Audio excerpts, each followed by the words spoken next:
Hey guys, Mineral here with another video. Today I wanted to go a little more in depth and dig deeper into some Overwatch fundamentals while using Overwatch League games as examples.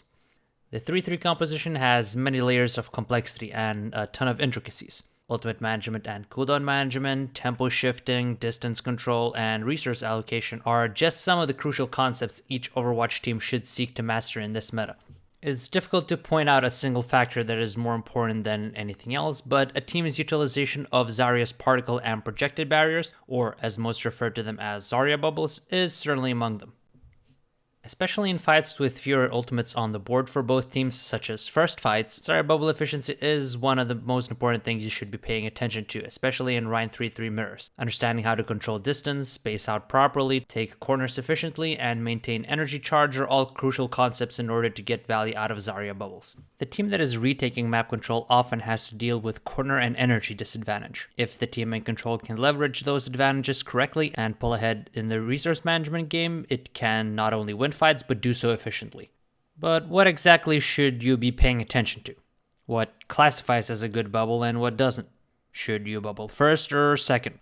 Whether you go first or second, your bubble needs to have a purpose. Let's try to categorize what would classify as a good bubble. A good bubble is one that has a purpose and allows your team to gain something. Some kind of advantage, especially when opting to bubble first. It sets you up for your win condition, and it can be a multitude of things. It could help you convert a kill. It could also help you gain HP advantage, which inevitably leads to cooldown or ult advantage, since the team that has a health disadvantage has to use more cooldowns to bring their HP up, or sometimes even use an ultimate in order to stay in the fight. In turn, the team who used the better bubbles can tempo shift accordingly and get more value out of their own ults, such as having a better rally or a better beat, or potentially forcing out a trance and then being able to get value out of your own grav. Your bubbles should also help you gain space or control of a corner. They can also be efficient if they can help you gain an energy advantage, as long as it doesn't come at the cost of losing an objective or a crucial corner or too much HP. It's also important to utilize your bubbles to save up a teammate who might otherwise die. Ideally, you want to avoid doing this too early in a fight, or you might have to give something up. However, when it happens mid-fight, if it pulls enemies out of position and negates their cooldowns, it can be very efficient, as long as your Reinhardt is aware and manages distance and his own shield HP. You can also use your bubbles for the sole purpose of trying to force out your enemy bubbles. This can be done in order to get value out of your own ults. For example, your grav combo, or if you know you have a trance advantage and you just want to trance dive. Bubbles can obviously also be used defensively in order to negate an ultimate of the enemy team, such as a Diva Bomb or a Graviton. A bad bubble is essentially one that accomplishes none of the above. So let's go ahead and take a look at some relevant examples from OWL matches and see how teams utilize their bubbles. Here, Toronto drops from the high ground, stops for a moment, doesn't fully close the distance while also bubbling first.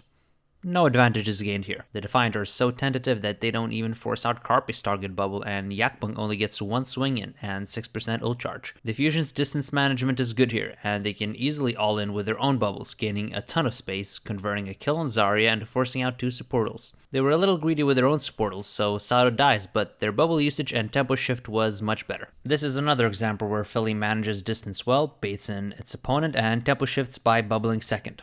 Take a look at this subtle movement.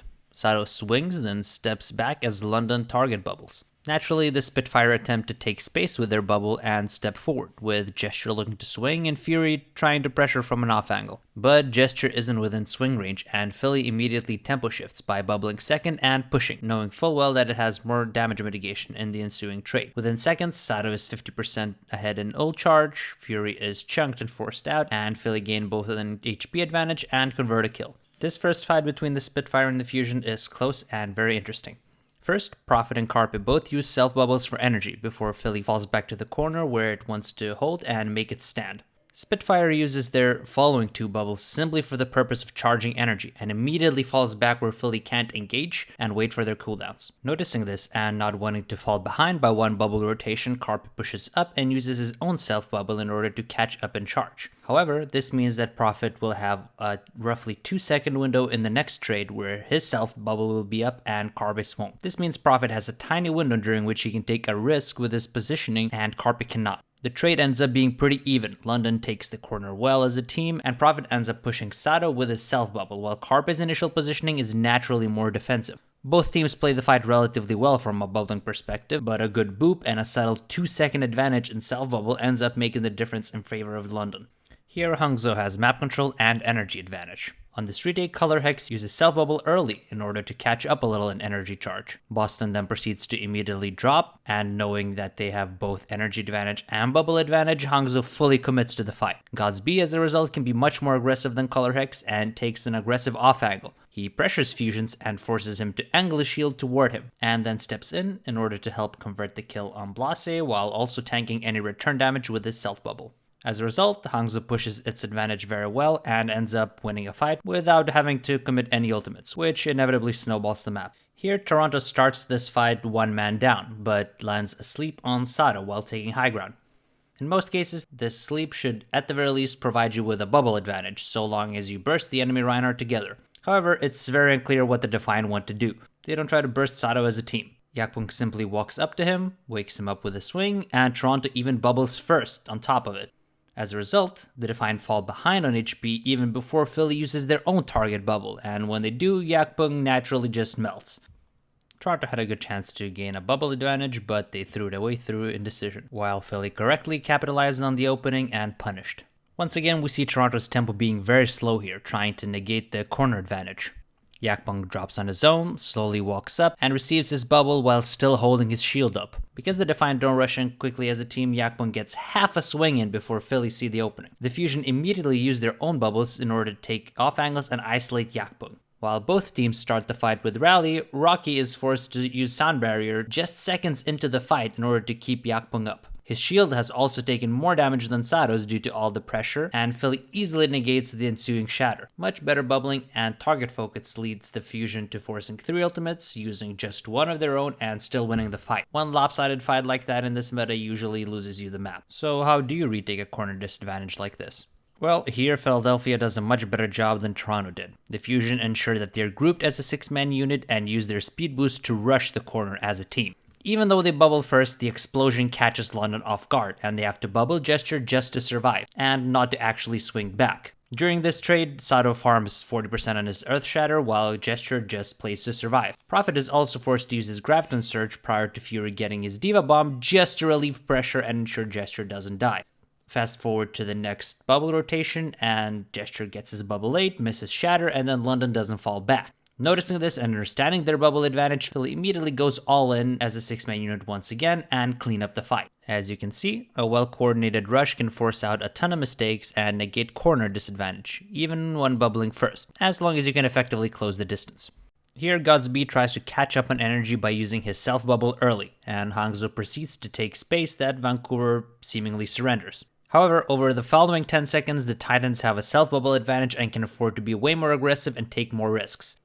Bumper steps forward together with his team, Vancouver bubbles first, and Bumper knows he can be very aggressive, knowing that Stitch at any point can step in front of him and tank some damage as well. The Spark don't read into this movement and don't distance themselves enough to kite out of Vancouver's bubble, and to re-engage with their own, like Philadelphia did to London in the earlier clip on Control Center. Because Hangzhou is slow to react, Godsby has to use his target bubble just to keep Gushui alive, not to tempo shift or deal any damage. The Titans take their HP advantage and bully the Spark out of map control.